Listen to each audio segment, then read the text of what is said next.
Am I the a-hole for refusing to pay for my friend's expensive honeymoon after she chose a destination I can't afford? I, 26 female, have been best friends with Lisa, 28 female, since we were kids.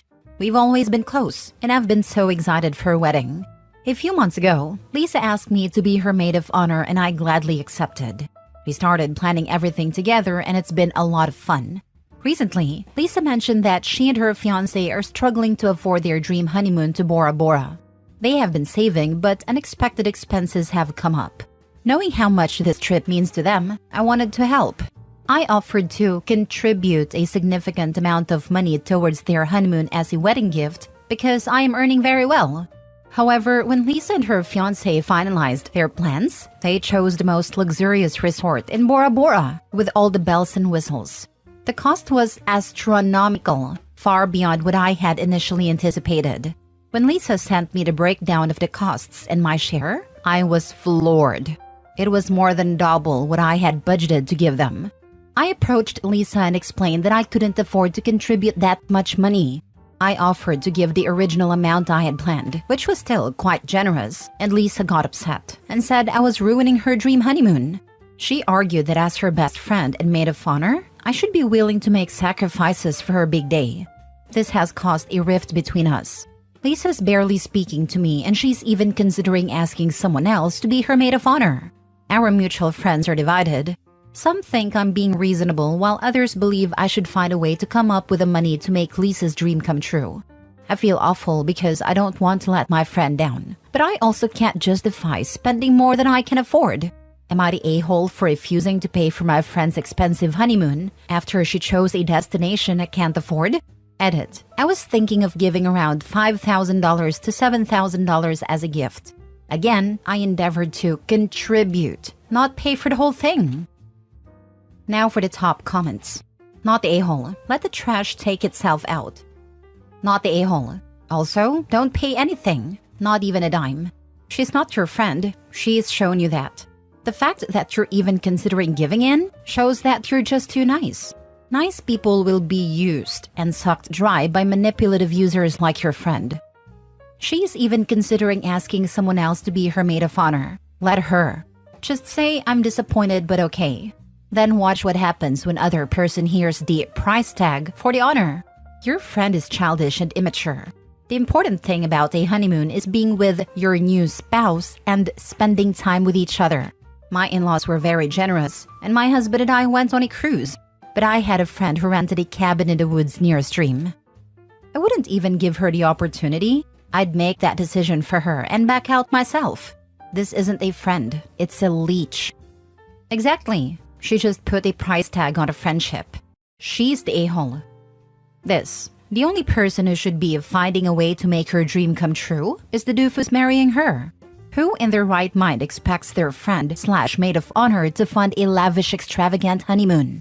Their inability to budget or delay the honeymoon until they can afford it isn't your problem. I'd take the money I'd budgeted to give them and go on vacation myself to decompress from dealing with the crazy. She took your kindness and ran with it. It would be a drastically different situation to work with you and be reasonable. If you make her dream come true this time, you can also expect to be approached when they have kids and can't afford them either, and then for private school. You'd be teaching her that your boundaries are to be stomped on, and that entitlement is rewarded. Preferably to Bora Bora. Next story. Am I the a-hole for leaving the vacation after my brother expected us to be free babysitters? My brother and sister-in-law invited my wife and I to go on vacation this week with them and their 3 children, 3, 7, and 10. When I say invited, I mean that they asked us to go to the cabin our parents own. They weren't paying for anything for us, which is relevant. Also relevant is that my wife takes their 3-year-old for the day, 3 to 5 days out of the week. It's supposed to be 3, but they often drop him off more. So anyway, we all head up to the cabin together, and the first night, they ask if we can stay in so they can have a date night, which we were fine with. But then the next day, 10-year-old wanted to do something that the younger 2 couldn't participate in, and they expected us to just take the other 2. We were upstairs getting ready for the day, and sister-in-law came to our room and said, "We're going to go do activity," and didn't tell us she left the younger 2 downstairs. So we were extremely annoyed. Then that afternoon, my wife and I decided to go bar hopping, and sister-in-law got upset and said, "I thought this was a family vacation," which felt rich considering she'd left her 2 kids for 4 hours that morning. So my wife and I went anyway, and when we got back we were pretty drunk, and brother said something snarky about us being hung over the next day. We weren't. The next day, we go to the lake and my wife and I go get drinks. And sister-in-law pulled my wife aside and said she didn't think we should be drinking while watching the kids. At that point, I was really done, and it turned into an argument where my brother said they brought us on a family vacation, and I pointed out we were all there for free. And he said that he thought we were going to help out. So, my wife and I left to go get our own place to stay. And now sister-in-law is texting pictures to us, saying the kids are hurt that we left, and that her and my brother are so confused, etc., acting like we are being unreasonable. And from my perspective, this is a vacation for us as well, not an extension of what my wife does for them all the time, for free. Am I the a-hole? Not the a-hole. WTF. They seriously are delusional if they think that you and your wife aren't allowed to drink or do anything but watch their kids, while they have fun. You were right to leave when it became obvious that it wasn't a vacation for you, but rather a babysitting trip.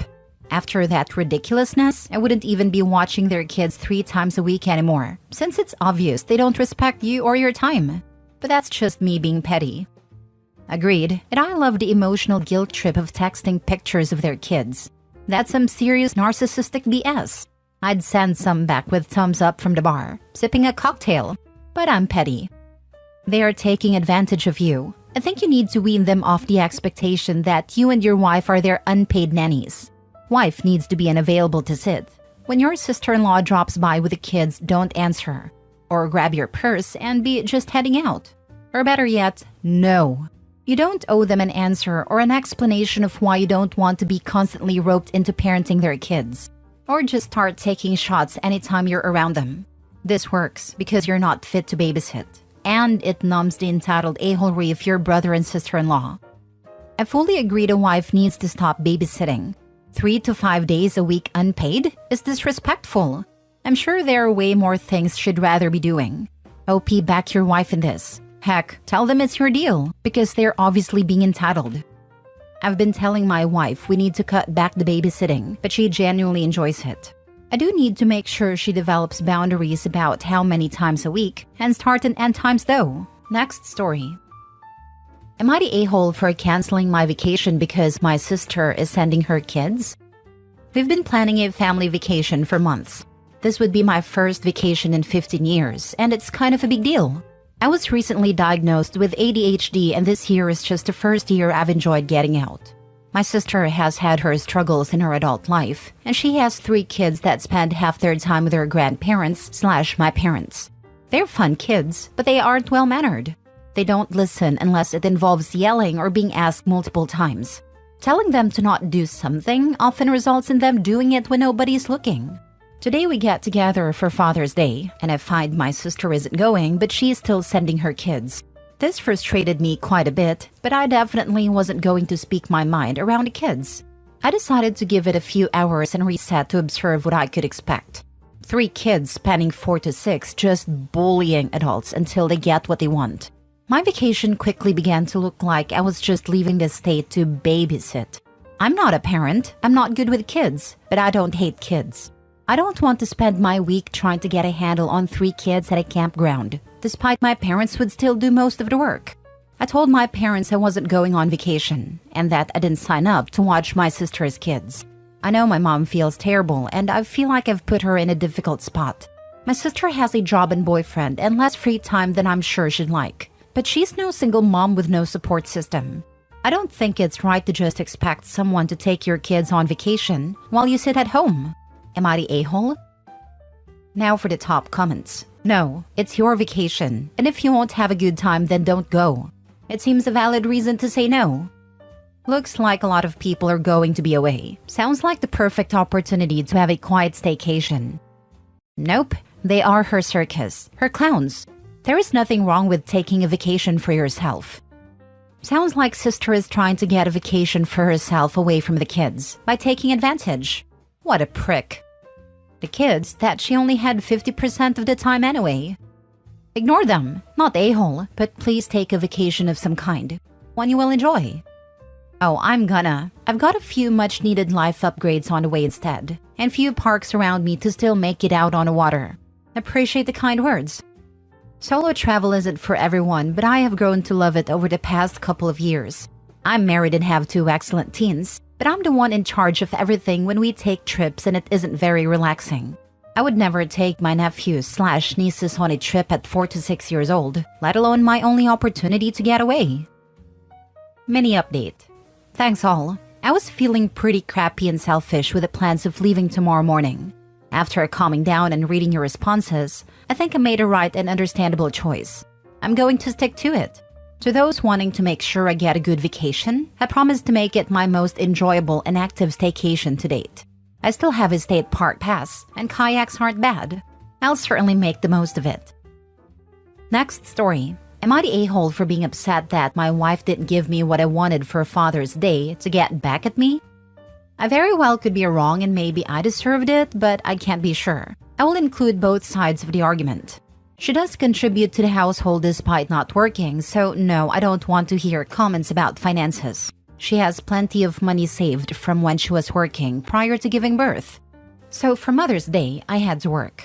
My wife was at home with all 4 of our children all day. Our kids are 13, 10, 9, and 6 months. I had been working for 2 weeks straight at that point and hadn't gotten the opportunity to grab her anything for Mother's Day. So after I got out of work, I went shopping. I got home at 8 p.m. Therefore, her Mother's Day sucked. All she wanted for Mother's Day was alone time, where she wasn't needed/wanted at all day. She just wanted to relax without being bothered basically. And I totally get it. But I had to work. I didn't even get out of work until 6:30 p.m. She did absolutely appreciate the gift I had gotten, something she had said she wanted in passing for a few months, but she said that she was bothered because I could have gotten that gift any other day and that her one request had been neglected. She wasn't super upset, but unfortunately she asked for a back rub as a kind of you can make it up to by doing X type of situation. So I started rubbing her back and fell asleep damn near immediately because I was just exhausted from work and all else. So I kind of botched her day. Fast forward to Father's Day yesterday. I had to work, but only until noon.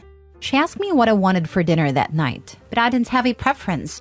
She asked what I wanted to do for Father's Day and suggested some things like bringing the kids fishing or going swimming. And honestly, I didn't want to. All I wanted to do was relax and work on my truck uninterrupted. As soon as I said this, she said, "No, you can hang out with the kids for Father's Day." I asked her why. It's Father's Day after all. Shouldn't I be able to get what I want? I admittedly wasn't making the connection between Mother's Day and Father's Day. She said, why should you get a stress-free, kid-free, relaxing day of no interruptions when you couldn't give me even a sliver of that on Mother's Day when I asked for it? Again, you can hang out with the kids for Father's Day. She then turned and walked away, leaving the kids with me. Am I wrong for being upset about it? My wife said I have zero ground to stand on, because for the past several Mother's Day and birthdays of hers, I've worked, and she hasn't been able to do anything that she has wanted to do. Her most recent employer gives all moms Mother's Day off and all dads Father's Day off, as well as all birthdays. So she's always had a day off. But I never have those days off. So it's difficult to do anything for her those days. Why didn't you give her a makeup day on your next day off? Or why didn't he hire a babysitter for some or all of Mother's Day rather than go shopping at the end of the day? Man, that's a good idea. That would have meant OP could focus on his stressful job but still get exactly what his wife wanted. If you don't have a regular babysitter, maybe he could have reached out to a family member? For the past several Mother's Day and birthdays of hers, I've worked, and she hasn't been able to do anything that she has wanted to do. Holy crap, dude. Get it together. Just because you can't give her a day off on Mother's Day/her birthday doesn't mean you can't give her a day off. Pick a different day. Find someone to watch the kids, get her a hotel room, and let her have 24 to 49 hours away from the house. The day of Mother's Day is arbitrary. It's the idea of Mother's Day that is important. If you miss the day, you can't throw up your hands and say, oh well, pick a different day and give the poor woman a break. And if there is no possible other day, then clearly the current system is badly broken, and she has a lot more cause to be upset. Yep, she's wanted one day to herself for years. And he works all these hours, but gives her no spending money? She has to eat away at whatever savings she had pre-kids? If I was her, I'd leave. And I'd leave him with the kids. Last story. Am I the a-hole for not giving my concert tickets that I paid for to my ex-wife? I, male 39, was married to Michelle, female 36, for 5 years. We have 3 kids, 14-year-old boy, 12-year-old girl, and 9-year-old girl. Michelle decided that she was no longer attracted to me and told me to move out when our youngest was 3. Divorce was very hard on both me and the kids, especially the 2 oldest ones. Michelle then hooked up with some guy, got pregnant, and tried to date the guy. Even moved in with the kids with the guy for 2 years. She left the guy when her daughter was due. Anyways, I am right now co-parenting with her and try to be as civil as I can for my kids' sake. My son's birthday is coming up. Michelle texted me that his favorite band is in town, and if I can buy tickets. This is the band my son and I love the most. It's our thing. When I was going through divorce, he learned about this band from me, and we spent hours talking about it and listening to their music. I splurged and bought really awesome tickets. I texted Michelle and told her not to mention anything to him, so he will be surprised on his birthday. I even made a reservation on his favorite restaurant. Michelle got furious. She said she meant buying tickets for her and our son. I told her that this is our thing, and she doesn't even know the band's songs. She called me a self-absorbed narcissist jackass. She said it was her idea to begin with, and the least I could do was taking care of the kids, including her daughter, so she can have fun. Am I the a-hole here? P.S. Michelle has no intention of reimbursing me since she has no job. Now for the top comments. Sounds like not the a-hole to me. You bought the tickets for you and your son. It's your special thing. And you even planned a surprise for his birthday. Michelle can't just assume she gets in on that. Plus, she called you names instead of appreciating what you did for your kid. Co-parenting is tough, but boundaries are important, especially with exes. Huge not the a-hole. She's trying to be the hero and take your son to what will probably be a key memory for him, without wanting to fund it. She had the affair, not you, and she is trying to use it. Enjoy the concert with your son and enjoy every damned minute. You need to tell your son right away, because she will definitely try to ruin it by planning something the same day or spoiling the surprise. Why would you give her money for her ticket to anything? Lol.